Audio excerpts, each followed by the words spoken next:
ನೋಡಿ, ಬಹಳ ಸ್ಪಷ್ಟವಾಗಿ ಕ್ಯಾಬಿನೆಟ್ನ ನಿರ್ಧಾರವನ್ನು ನಾವು ಚೀಫ್ ಎಲೆಕ್ಷನ್ ಕಮಿಷನ್ ಅವರಿಗೆ ತಿಳಿಸಿದ್ದೀವಿ. ಸೌಜನ್ಯತೆಗಾನ ಅವ್ರು ಉತ್ತರ ಕೊಡಬೇಕಾಗಿತ್ತು. ನಾವು ಕೇಳ್ತಾ ಇರುವ ಪ್ರಶ್ನೆಗಳು ಲೀಗಲ್ ಇದೆ, ಕಾನ್ಸ್ಟಿಟ್ಯೂಷನಲ್ ಇದೆ, ಲಾಜಿಕಲ್ ಇದೆ.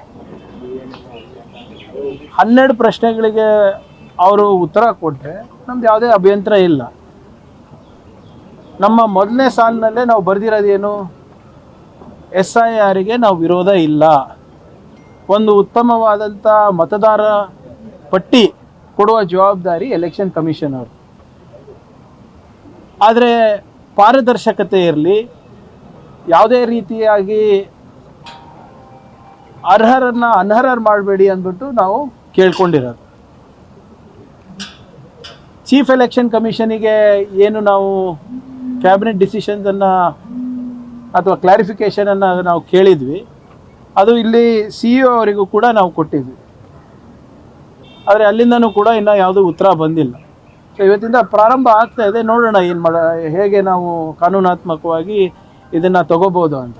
ನಮ್ಮ interest in ensuring hygienic voter list, no citizen should be left behind ಅಷ್ಟೇ ಕೇಳ್ತಾ ಇರೋದು. ಕೋರ್ಟ್ ನಿಮಗೊಂದು ಸಮನ್ ಕೊಟ್ಟಿದ್ದಾರೆ ಸರ್, ನಿಮ್ಮನ್ನು ಸೇರಿದಂತೆ ಕಲ್ಪಾಡ್ ಅವರು, ಆಮೇಲೆ ದಿನೇಶ್ ಗುಂಡೂರಾವ್ ಅವ್ರನ್ನ. ನೋಡಿ ಇವರೇ ಏನಂತ ಹೇಳಿರೋದು, ಇವರೇ ನಾವು ಯಾವುದೋ ನಮ್ಮ ಒಂದು ವಿಚಾರಕ್ಕೆ, ಕೇರಳ ವಿಚಾರಕ್ಕೆ ಅದನ್ನು ಪ್ರತಿಪಾದಿಸಿದ್ದಕ್ಕೆ ಅದಕ್ಕೆ ಇವತ್ತು ಸಮನ್ಸ್ ಕೊಟ್ಟಿದ್ದಾರೆ. RSS ಬಗ್ಗೆ ನಾನೇನು ಸೃಷ್ಟಿ ಮಾಡಿಲ್ಲ. ಸಾಮಾನ್ಯ ಜನರ ಮಾಹಿತಿ ಏನಿದೆ ಅದನ್ನೇ ಪುನರುಚ್ಚರಿಸಿದೆ. ಕೆಲವು ಪತ್ರಿಕೆಗಳಲ್ಲಿ ಏನು ಬಂದಿದೆ ಅದನ್ನು ನಾನು ಪ್ರಕಟಣೆ ಮಾಡಿದ ಹೊರತು ಇವು ಯಾವುದು ಇನ್ಫಾರ್ಮೇಷನ್ ನಂದಲ್ಲ. ಒಬ್ಬ ಕೇರಳ ಮೂಲದ ವ್ಯಕ್ತಿ RSS ಶಾಖಾನಲ್ಲಿ ಅತ್ಯಾಚಾರಕ್ಕೆ ಒಳಗಾಗಿದ್ದಾನೆ ಅಂತ ಹೇಳಿ ಸೂಸೈಡ್ ನೋಟಲ್ಲಿ ಬರೆದು ಸೂಸೈಡ್ ಮಾಡ್ಕೋತಾನೆ ಅಂದರೆ ಅದು ಎಲ್ಲ ಇದರಲ್ಲೂ ರಿಪೋರ್ಟ್ ಆಯಿತು ಮಾಧ್ಯಮದಲ್ಲಿ. ಅದನ್ನು ನಾನು ಉಲ್ಲೇಖಿಸಿದೆ ಹೊರತು ಅದು ಯಾವುದು ನಂದು ಸೃಷ್ಟಿ ಎಲ್ಲ ಇದೇನು. ಆಮೇಲೆ ಇದೇನು ಹೊಸದು ಅಲ್ಲ. ನಿಮ್ಗೆ ನೆನಪಿದ್ರೆ BJP ಅವ್ರು ಏನು ಮಾಡ್ತಾರೆ ಅಂದರೆ, ಅವ್ರಿಗೆ ಯಾವಾಗ ಉತ್ತರ ಕೊಡೋಕ್ಕಾಗಲ್ಲ, ಹೀಗೆ ಸಂಸ್ಥೆಗಳ ಮುಖಾಂತರ ಅಥವಾ ಅವರ ಏನು ಕೆಲವು ಜನ ಆಳ್ಮಕ್ಳು ಇಟ್ಟಿದ್ದಾರೆ ಬರೀ ಹೆದರ್ಸೋಕ್ಕೆ ಬೆದರ್ಸೋಕ್ಕೆ. ಹೋದ ಬಾರಿ ನಿಮ್ಗೆ ಗೊತ್ತಿದೆ ಯಾವ ರೀತಿ ನಮಗೆಲ್ಲ ಬೆದರಿಕೆಯನ್ನು ನೀಡಿದರು. ಸೊ ಆದ್ದರಿಂದ ಇದು ಯಾವುದು ಹೊಸದು ನನಗೂ ಅಲ್ಲ, ಅವರಿಗೂ ಅಲ್ಲ. ಏನಿದ್ರು ನಾನು ಸಂವಿಧಾನವನ್ನು ಪಾಲನೆ ಮಾಡ್ತೀನಿ, ಕಾನೂನನ್ನು ಪಾಲನೆ ಮಾಡ್ತೀನಿ, ಕೋರ್ಟ್ ಆದೇಶ ಏನಿದೆ ಅದನ್ನು ಪಾಲನೆ ಮಾಡ್ತೀನಿ. ಆದರೆ ನಮ್ಮ ದೇಶದ ಕಾನೂನು ಮತ್ತು ಸಂವಿಧಾನ ಪಾಲನೆ ಮಾಡೋದು ನಂದು ಒಬ್ಬಂದೇ ಜವಾಬ್ದಾರಿನ, ಏನು RSSದು ಕೂಡ? ಅವರಿಗೆ ಸಪ್ರೇಟ್ ಕಾನೂನು ಇದೆಯಾ? ಅವರಿಗೆ ಸಪ್ರೇಟ್ ಸಂವಿಧಾನ ಇದೆಯಾ? We will go. ಇದೇನು ಕರೆದಿದೆ ಕೋರ್ಟ್ ಸಮನ್ಸ್ ಕಟ್ಟಿದ್ವಿ, ಹೋಗ್ತೀವಿ. ಯಾವುದಕ್ಕೂ ನಾವು ಅಂಜವರಲ್ಲ, ಏನಿಲ್ಲ. When I have the constitution with me, I have nothing to fear. One request to repeat it in sir. Can you just speak about it, sir? Notice has been served. ಆತಂಕ ಎಲ್ಲಿದೆ ಇವರೇ? ಅವರಿಗೆ ನಾನು ಅದೇ ಹೇಳೋದು, ಇವರೇ ಸಾಮಾನ್ಯ ಪ್ರಜ್ಞೆ ಇದ್ದು ಮಾತಾಡಿದ್ರೆ ನಾವು ಮಾತಾಡ್ಬೋದು. ಉಡಾಫೆಯಾಗಿ ಮಾತಾಡಿದ್ರೆ ಏನು ಉತ್ತರ ಕೊಡ್ಬೋದು?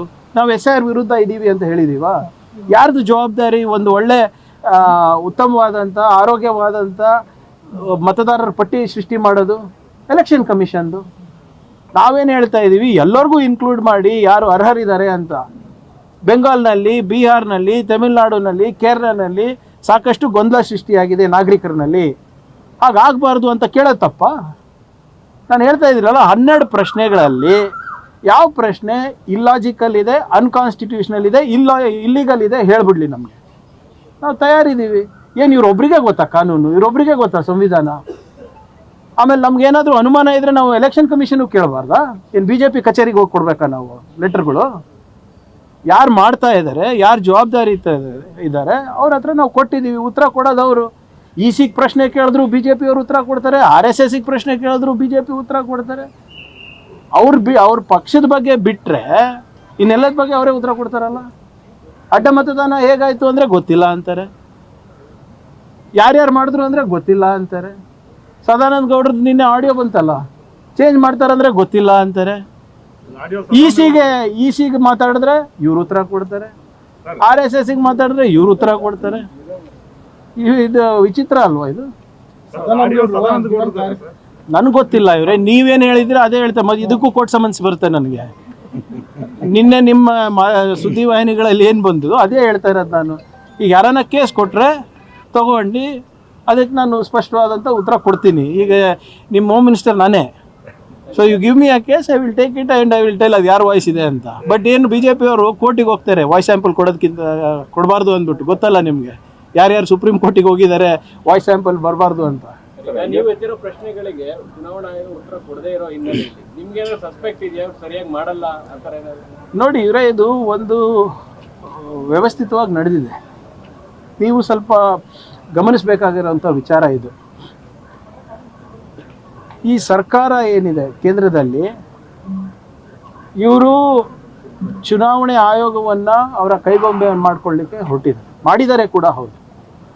ಮೊದಲು ಏನು ಮಾಡಿದ್ರು ಇವರು, ಚೀಫ್ ಎಲೆಕ್ಷನ್ ಕಮಿಷನರ್ ಸೆಲೆಕ್ಷನ್ ಪ್ಯಾನೆಲ್ನಲ್ಲಿ ಚೀಫ್ ಜಸ್ಟಿಸ್ ಆಫ್ ಇಂಡಿಯಾ ಇದ್ದರು, ಅವರನ್ನು ತೆಗೆದು ಒಂದು ಕ್ಯಾಬಿನೆಟ್ ಮಿನಿಸ್ಟರ್ ಮಾಡಿಕೊಂಡ್ರು.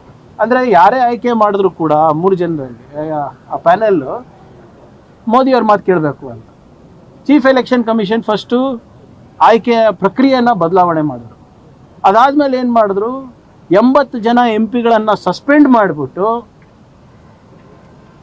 ಈ ಚೀಫ್ ಎಲೆಕ್ಷನ್ ಕಮಿಷನರ್ ಅವರಿಗೆ ಜುಡಿಷಿಯಲ್ ಇಮ್ಯುನಿಟಿ ಕೊಡಿಸಿದ್ರು. ಅಂದರೆ ಅವರು ಜವಾಬ್ದಾರಿಯನ್ನು ನೆರವೇರಿಸಬೇಕಾದಾಗ ಅವರು ಡ್ಯೂಟಿನಲ್ಲಿ ಏನೇ ಮಾಡಿದ್ರು ಕೂಡ ಯಾವ ಕೋರ್ಟು ಅಥವಾ ಯಾವ ಕಾನೂನು ಅಡಿನಲ್ಲೂ ಅವರಿಗೆ ಪ್ರಶ್ನೆ ಮಾಡಬಾರ್ದು ಅಂದ್ಬಿಟ್ಟು ಜುಡಿಷಿಯಲ್ ಇಮ್ಯುನಿಟಿ ಕೊಡಿಸ್ತು. ಅದಾದಮೇಲೆ SIR ತಂದರು. SIR ಪ್ರಯೋಗ ಮಾಡಿದ್ರು. ಇಲ್ಲಿ ಕೇರಳನಲ್ಲಿ, ಬಿಹಾರ್ನಲ್ಲಿ, ತಮಿಳುನಾಡಿನಲ್ಲಿ. ಅಲ್ಲೆಲ್ಲ ಕೆಲವು ಲೋಪಗಳು ಕಂಡು ಬಂತು. ಬೆಂಗಾಲ್ನಲ್ಲಿ ಒಂದು ಕಾನೂನು ತಂದರು, ಏನಂತ, ಲಾಜಿಕಲ್ ಡಿಸ್ಕ್ರಿಪೆನ್ಸಿ ಅಂತ. ಆ ಲಾಜಿಕಲ್ ಡಿಸ್ಕ್ರಿಪೆನ್ಸಿಯ ಅಡಿನಲ್ಲಿ ಎಲ್ಲರಿಗೂ ತೆಗೆದುಬಿಟ್ರು. ಟ್ರಿಬ್ಯುನಲ್ ಸೆಟಪ್ ಮಾಡಿದ್ರು. ಟ್ರಿಬ್ಯುನಲ್ನಲ್ಲಿ ರಿಟೈರ್ಡ್ ಸುಪ್ರೀಂ ಕೋರ್ಟ್ ಜಡ್ಜ್ ಹಾಕಿದ್ರು. ಸುಮಾರು 1 ಕೋಟಿ ಅರ್ಜಿಗಳು ಇದಕ್ಕೆ ಹೋದವು. ಕ್ಷಮಿಸಬೇಕು, 27 ಲಕ್ಷ ಅರ್ಜಿಗಳು ಟ್ರಿಬ್ಯುನಲ್ಲಿಗೆ ಹೋದರು. ಆ ಸುಪ್ರೀಂ ಕೋರ್ಟ್ ನ್ಯಾಯಾಧೀಶರು ಯಾರಿದ್ರು ರಿಟೈರ್ಡು, ಅವ್ರು ರಾಜೀನಾಮೆ ಕೊಟ್ಬಿಟ್ಟು ಇದು ಮಾಡ್ಲಿಕ್ಕಾಗಲ್ಲಪ್ಪ, ಇದಕ್ಕೆ 4 ವರ್ಷ ಬೇಕು ಅಂತ ಹೇಳಿದ್ರು. ಅದಾದಮೇಲೆ ಕೋರ್ಟ್ ಏನು ಆದೇಶ ಕೊಡ್ತು, ಈ ಸರಿ ನಿಮ್ಗೆ ಮತದಾನ ಕೊಡೋಕ್ಕಾಗಲ್ಲ, ನೆಕ್ಸ್ಟ್ ಟೈಮ್ ನೋಡೋಣ ಅಂತ. ಕ್ರೊನಾಲಜಿ ಸಮಜಿಯೇ ಯಾವುದಕ್ಕೆ ಹೇಳಿ, ಇದು ನಿಮ್ಮ ಹಕ್ಕನ್ನು ಕಸ್ಕೊಳ್ಳಿಕ್ಕೆ. ಯಾರಿಗೆ ಬೇಕು ಇವರು ಓಟನ್ನು ಕಟ್ ಮಾಡೋದಕ್ಕೆ. ಅಸ್ಸಾಂನಲ್ಲಿ ಡಿಲಿಮಿಟೇಷನ್ ಮಾಡ್ತಾರೆ, ಡೆಮೋಗ್ರಫಿನ ಡಿವೈಡ್ ಮಾಡ್ತಾರೆ,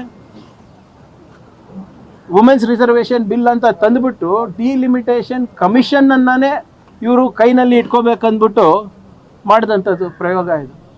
ಇವತ್ತು ಯಾಕೆ 2/3 ಮೆಜಾರಿಟಿಗೆ ಒದ್ದಾಡ್ತಾ ಇದ್ದಾರೆ ಇವರು? ಯಾಕೆ TMCಗೆ ಹೊಡಿತಾ ಇದ್ದಾರೆ, SP ಗೆ ಹೊಡಿತಾ ಇದ್ದಾರೆ, NCPಗೆ ಹೊಡಿತಾ ಇದ್ದಾರೆ?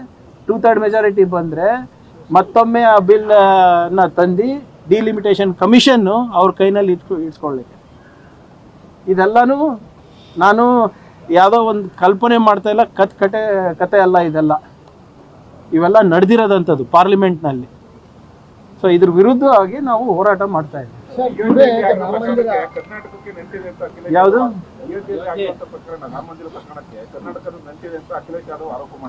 ನೋಡಿ, ಅದೇನಿದೆ ನನ್ನ ಸರಿಯಾಗಿ ಗೊತ್ತಿಲ್ಲ.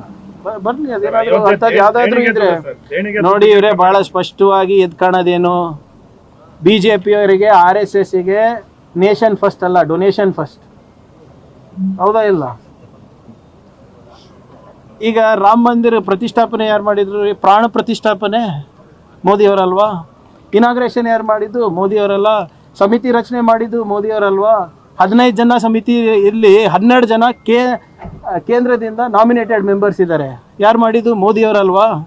ಮತ್ತು ಈ ದೇಣಿಗೆ ಇಷ್ಟು ದೊಡ್ಡ ಹಗರಣ ಆಗಿದೆ ಅಂದರೆ, ಚಿನ್ನ ಇಲ್ಲ, ಬೆಳ್ಳಿ ಇಲ್ಲ, ದುಡ್ಡಿಲ್ಲ, ರಾಜೀನಾಮೆಗಳು ಕೊಡ್ತಾ ಇದ್ದಾರೆ.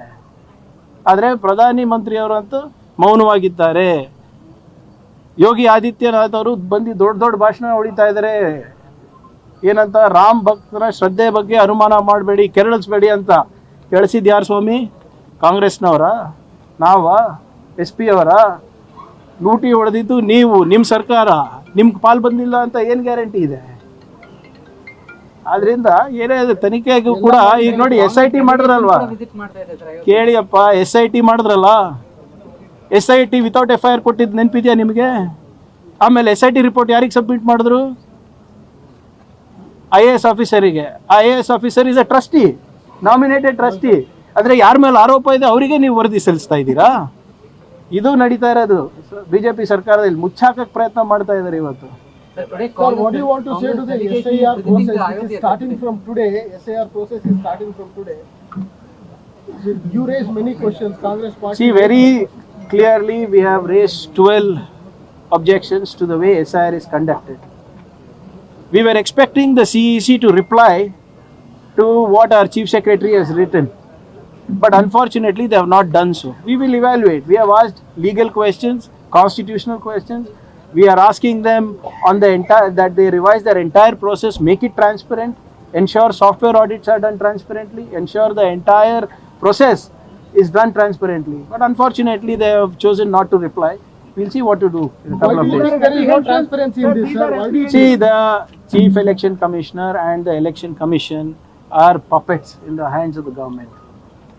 It is very clear that the government has no popular vote among people, so they want to do these kind of things to ensure that they stay in power. Why do you think this process will not go honestly, sir? You have seen it in Bengal. What is the definition of logical discrepancy? Does anybody know? So in the name of logical discrepancy, anybody can be left out. It is the responsibility of the Election Commission to maintain a hygienic voter list. And if they are not maintaining it, we should ask why. We are saying, we are not telling to give voters to non-citizens. No?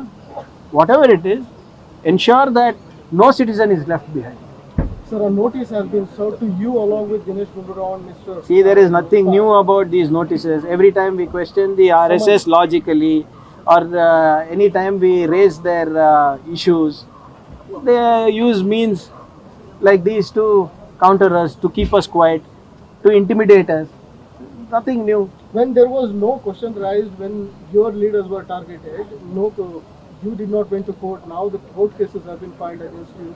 Do you think there is some kind of a conspiracy in all this things? See, when they cannot answer you legally or logically, this is how they go. This is how they go. They want to silence us. And if they are mistaken, if they think that they are going to silence us, they think we are not going to ask questions about the existence of RSS and their operations here in Karnataka or elsewhere, they are highly mistaken. I have nothing to fear if I have the constitution by my side. Will you be appearing on 21st? जी? Will you be appearing on 21st? Next month? अभी time है भाई, इतना भी जल्दी क्या है? Sir, और एक 20-30 दिन है, आराम से बात करके जाएंगे. Sir, how you see the development surrounding around Ram Mandir issue? Now BJP many are saying. No, why I don't understand why media questions the opposition on the scandals of the government. Why are they quiet? They seem to have an opinion for everything. But when it comes to their own states, why are they not talking about it? People who believed that this government is clean, people who believed that these people will not indulge in corruption in the name of God, have been let down. Na khaunga, na khane dunga was whose slogan? Mr. Modi's slogan. Maybe he was right. Sirf Ram se khaunga. Ram bhakton se khaunga. Is that what he meant? Many of the And why no Man Ki Baat on this? Many of the BJP leaders are silent on this. Some of them are saying that why Congress doesn't have any rights. Why are they asking? We have no rights on what? See, प्राण प्रतिष्ठापना आपने की, inauguration आपने की, 10 बार जाके अदानी अंबानी के साथ आपने फोटो खिंचाया, तो उत्तर तो आपको ही देना पड़ेगा ना. पर सवाल तो आप कांग्रेस से कर रहे हैं. कांग्रेस डेलीगेशन भी जा रही है राम मंदिर, वहाँ पे जो हुआ उसको अरेस्ट कर लिया गया है. आपको लगता है कुछ सच निकलेगा? देखेंगे. सी, जो SIT फॉर्म किया था यूपी ने, it's a hogwash. I personally think वो SIT का रिपोर्ट उसी IAS ऑफिसर को दे रहे हैं जो ट्रस्टी है, और विदाउट FIR दिया था पहले, अभी तो FIR हुआ है। तो हमको ये पता चलता है कि ये मैसिव कवर अप हो रहा है, उत्तर नहीं दे पा रहे हैं। किसको बचाना? किसको? ये जो राम के नाम पे पॉलिटिक्स करते हैं ना, हमारे BJP वालों को, RSS वालों को। Where are those people now? RSS वाले क्यों बात नहीं कर रहे हैं? प्रियंक खरगे के बारे में आए तो इतना बात करते हैं, कोर्ट में जाके समन्स करते हैं। Why they have not filed a court case against the Ram Mandir trustees? Why? Where are all these RSS bucks, nationalists? देशभक्त लोग कहाँ किस बिल में छुपे हैं अभी? Report has been submitted to the same officer, sir, who is the IAS officer. That's who is the exactly my trustee of the point. temple. That's exactly my point. Only when the public outrage happened, that's when the FIR was filed. ये कैसा investigation चल रहा है? Sir, आज कांग्रेस का delegation वहाँ अयोध्या जा रहा है, उससे पहले अजय राय की थी, तो इसको लीड कर रहा हूँ, तो हाउस अरेस्ट किया गया। क्योंकि वो डरते हैं, BJP डरते हैं कि सच ना सामने आ जाए।